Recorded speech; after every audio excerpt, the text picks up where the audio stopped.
here we go, but somehow I'm caught in the middle. Is this the end before we've even begun? Should I work against the flow? Hello दोस्तों, तो चलिए आज कुछ basic kitchen tips लेके आपके सामने हाजिर हूँ। तो देखिए ये ग्राइंडर जार है, तो इसका जो पीछे वाला पार्ट है ना, तो ये मिक्सी मतलब मसाला पीसने के बाद ये कितना काला काला जो अंदर है ये रह जाता है, ये साफ़ करना बहुत ज़्यादा मुश्किल हो जाता है। तो मैं आपको एक ट्रिक बताती हूँ, तो आप ये अप्लाई कर सकते हैं। तो देखिए मैंने ले लिया है हाफ चम्मच गेहूं का आटा और मैं ले लूँगी केमिकल। तो आपके पास जो भी केमिकल है आप यूज़ कर सकते हैं। तो मैंने हार्पिक ले लिया है, और हार्पिक अगर डायरेक्ट यूज़ करें ना तो शायद ये ख़राब हो सकता है, लेकिन हार्पिक एक साफ़ करने के लिए बहुत ही एक अच्छा केमिकल होता है। तो आप इसके साथ ना थोड़ा सा अगर आटा ऐड कर दे और दोनों मिला के मैंने थोड़ा सा पानी ऐड कर दिया है ताकि ये अच्छी तरह से मिक्स हो जाए। और ये जो है ये मिक्स आप बना ले, और ये डायरेक्ट केमिकल अप्लाई करने की बजाय आप इसके साथ थोड़ा सा आटा और थोड़ा सा पानी मिला के जो मैंने ग्राइंडर जार आपको दिखाया है, तो चलिए मैं दिखाती हूँ आप किस तरह से साफ़ करके रख सकते हैं। तो देखिए मैंने ये जार ले लिया है, और ये इनवैलिड एक ब्रश है जो काम में नहीं आता है, तो इसको मैं फेंकती नहीं हूँ, ये सब छोटी मोटी कामों में लगा लेती हूँ। और जो मैंने थोड़ा सा जो पेस्ट जो मैंने बनाया है, अब मैं इसको अच्छी तरह से स्प्रेड कर लूँगी।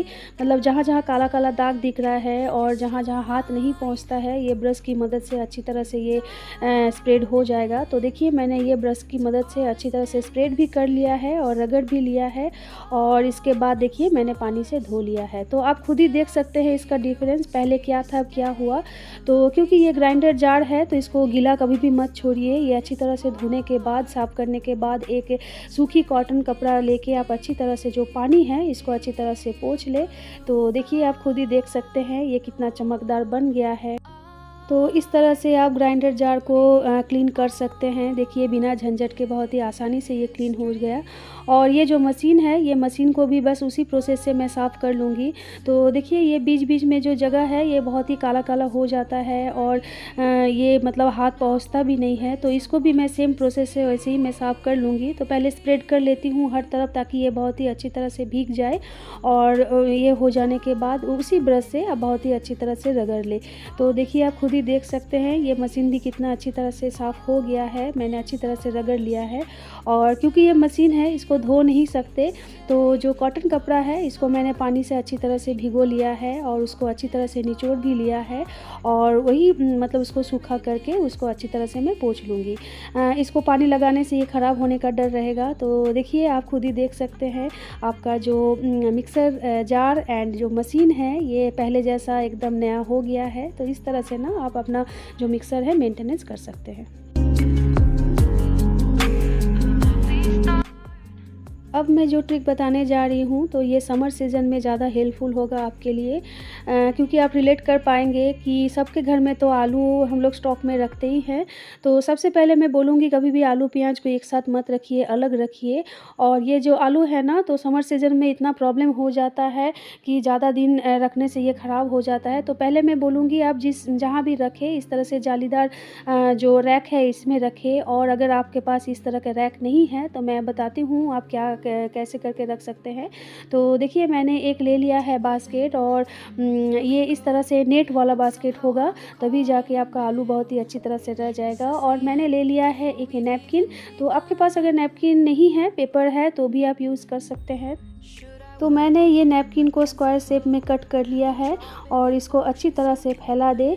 और देखिए मैंने किस तरह से फैला दिया है। अब इसके ऊपर आप ना आलू रख दे। तो ये ट्रिक आप अपनाने के बाद आलू को कहीं ठंडी जगह पे रखने का ज़रूरत नहीं है, खुले जगह पे रखने का ज़रूरत नहीं है। आप नॉर्मली जहाँ रखते हैं आप वैसे ही रख दीजिए। आपका आलू जो है एकदम महीने भर रह जाएगा, एकदम फ्रेश। समर सीज़न में भी कोई प्रॉब्लम नहीं है। और इस तरह से जाली वाला बास्केट होना चाहिए, तभी आपका आलू इस तरह से फ्रेश रहेगा। और फिर भी बीच बीच में अगर फिर भी ख़राब हो जाए तो चेक करते रहिए। जहाँ भी थोड़ा सा अगर सड़ा हुआ आलू देखेंगे तो फेंक दीजिए। और एक ट्रिक मैं बताती हूँ, इस तरह से ना आलू के साथ अगर आप एप्पल रख दें तो ये भी बहुत ही अच्छा एक ट्रिक है, आलू एकदम फ्रेश रह जाता है।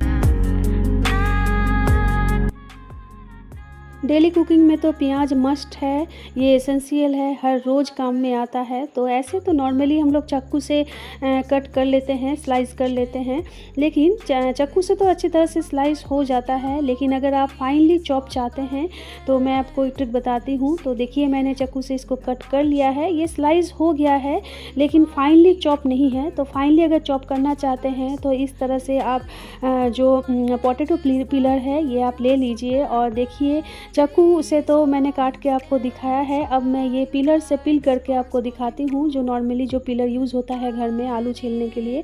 तो देखिए ये किस तरह से फाइनली चॉप हो गया है। ये बेरेस्ता बनाने के लिए परफेक्ट होगा। जब हम लोग बिरयानी बनाते हैं तब ये फाइनली चॉप होता है तो प्याज बहुत ही अच्छा मतलब अच्छी तरह से क्रिस्पी हो जाता है। तो देखिए आप खुद ही देख सकते हैं डिफरेंस, ये चाकू से कटा हुआ है, ये स्लाइस है लेकिन फाइनली चॉप नहीं है। तो अगर आप फाइनली चॉप इस तरह से करना चाहते हैं, मतलब खासकर बेरेस्ता बनाने के लिए या कोई सब्ज़ी में डालने के लिए, तो इस तरह से ना चाकू के बजाय आप पीलर यूज़ कीजिए। और देखिए कितना झटपट एक साथ मैं कितना सारा मैं जो प्याज है इसको मैं कट कर ले रही हूँ। तो ये बहुत ही एक यूज़फुल नुस्खा है, आप यूज़ कर सकते हैं। तो आपके सामने मैंने चॉप करके दिखाया है, तो देखिए आप खुद ही डिफरेंस देख सकते हैं। तो इस तरह से फाइनली चॉप अगर चाहते हैं तो आप पीलर का यूज़ आसानी से कर सकते हैं।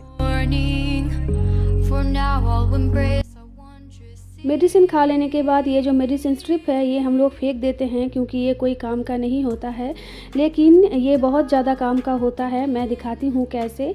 तो देखिए मैंने ले लिया है एक तवा, और ये जो तवा है ना तो ये ऐसे तो साफ़ है लेकिन कुछ स्पॉट है जो अभी तक ये गया नहीं है। तो स्टील का जो स्क्रबर है ये इससे तो हम लोग साफ़ करते ही हैं, लेकिन अगर आपके पास स्टील का स्क्रबर नहीं है तो मैं दिखाती हूँ आप किस तरह से साफ़ करेंगे। तो देखिए मैंने थोड़ा सा लिक्विड डिटर्जेंट दे दिया है, और ये जो मेडिसिन स्ट्रिप है ना तो इसका जो एज है इसको अच्छी तरह से आप पहले क्लियर कर लीजिए, ताकि जो हर एक एज है इसको जब हम लोग रब करेंगे तो ये रब करने के बाद ये काम में आएगा। तो देखिए मैं दिखाती हूँ रब करके, जहाँ जहाँ ये स्पॉट है काला वाला मतलब जल जाता है जब हम लोग रोटी बनाते हैं, खाना बनाते हैं।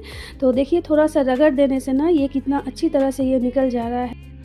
स्टील का स्क्रबर से भी ये ज़्यादा यूज़फुल होता है, बहुत ही अच्छी तरह से साफ़ होता है और मेहनत भी कम लगता है। तो देखिए मैंने बस वहीं पर जहाँ जहाँ काला स्पॉट है वहाँ पर भी रगड़ लिया है और पूरी तवा में भी रगड़ लिया है, और आप खुद ही देख सकते हैं इसका जो भी स्पॉट है ये पूरी निकल गया है। और मैं आपको धो के भी दिखाती हूँ। तो देखिए आप ये तवा देख सकते हैं, ये पहले क्या था अब क्या हुआ, इसका जो असली जो चिकनाहट है अपने आप ही ये वापस आ गया है। तो इस तरह ना जो काम में नहीं आता है जो चीज़, उसको फेंकने के बजाय इस तरह से अगर आप कुछ यूज़फुल ट्रिक अपना लें तो ये फेंके हुए चीज़ से भी आप बहुत कुछ यूज़ कर सकते हैं। तो है ना ये useful trick. Above, I just need one. ये हैक मैं हमेशा अपनाती हूँ। तो देखिए ये टोमेटो केचप का बॉटल है और ये इसमें लगा हुआ है लेबल। तो अगर आप इसको रीयूज़ करना चाहते हैं तो मैं हमेशा रीयूज़ करती हूँ, मैं इस तरह के कांच के बॉटल जो है मैं फेंकती नहीं हूँ। तो इसका लेबल ना उठाना बहुत ज़्यादा मुश्किल हो जाता है क्योंकि इसके अंदर गम होता है। तो मैं आपको एक ट्रिक बताती हूँ, आप किस तरह से बहुत ही आसानी से आप इसको रिमूव कर सकते हैं। तो आप देख लीजिए इसके ऊपर ना एक प्लास्टिक का शीट रहता है। तो ये लेबल कागज़ का होता है लेकिन ये लेबल के ऊपर प्लास्टिक का शीट रहता है, इसलिए ये निकालना बहुत ज़्यादा मुश्किल हो जाता है और अंदर रहता है गम।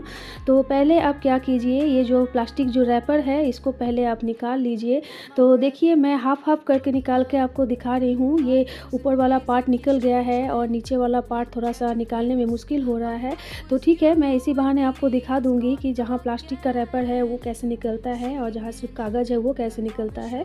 तो देखिए ये निकालने के बाद आप पानी ले लीजिए ताकि ये जो बॉटल्स है ये अच्छी तरह से डूब जाए, और करीबन 1 घंटा आप इसको भीगने दे दीजिए। तो देखिए ये 1 घंटा भीग गया है और ये जो कागज़ है ना ये कितना सॉफ्ट हो गया है। अब बस एक ले लीजिए एक स्क्रबर, जो भी स्क्रबर आपके पास है। तो ये ले लेने के बाद जो कागज़ का जो मतलब एरिया है बस थोड़ा सा रब कर दीजिए, और रब करने के बाद देखिए ये अपने आप ही रिमूव हो जाएगा। और देखिए मैंने 2 हिस्सों में बांटा है, अंदर मतलब नीचे वाला वाला जो पार्ट है ये प्लास्टिक का है। अभी भी प्लास्टिक जो रैपर है वो उठा नहीं है और ऊपर कागज़ है। तो देखिए कागज़ वाला हिस्सा कितनी अच्छी तरह से ये रिमूव हो गया, लेकिन नीचे वाला जो पार्ट है ये रिमूव हुआ नहीं है। तो इस तरह से ना आप बहुत ही आसानी से आप निकाल सकते हैं। तो पहले ऊपर से ज़्यादा मेहनत मत कीजिए, बस वो जो प्लास्टिक रैपर है इसको आप उठा लीजिए और उठा लेने के बाद ये जो कागज़ है ये अपने आप ही निकल जाएगा। बस थोड़ा सा पानी में भिगो दीजिए और स्क्रबर की मदद से रब कर दीजिए। और देखिए ये बाकी हिस्सा का मतलब उठ गया है, इसलिए ये बाकी वाला जो पार्ट है ये अपने आप ही लूज़ हो गया है। तो मैं इसको भी खींच के निकाल लेती हूँ। तो देखिए ये लेबल जो है ये निकालना कितना आसान है, लेकिन ऐसे अगर निकालने जाए तो ये बहुत जल्दी से ये निकलता नहीं है। तो देखिए मैंने अच्छी तरह से रब कर लिया है और ये पूरी तरह से साफ़ हो गया है। और ये बॉटल का जो ऊपरी हिस्सा है इसको भी आप उस तरह से निकाल सकते हैं। तो मैं आपको बस नीचे वाला जो पार्ट है ये आपको दिखा रही हूँ। तो देखिए ये बहुत ही अच्छी तरह से साफ़ हो गया है और इसमें गम का भी कोई निशानी नहीं है। तो इस तरह से ना आप लेबल बहुत ही अच्छी तरह से निकाल सकते हैं। तो देखिए इसको मैंने बॉटल्स को धो भी लिया है। तो इस तरह से बॉटल आपका रेडी है रीयूज़ करने के लिए। तो इस तरह से मैंने 5 हैक्स आपके साथ शेयर किया है। तो आशा करती हूँ ये सब हैक्स आपके लिए यूज़फुल होगा। तो बस ये वीडियो यहीं पर ख़त्म करती हूँ। खुश रहिए, आबाद रहिए, टाटा एंड बाय बाय।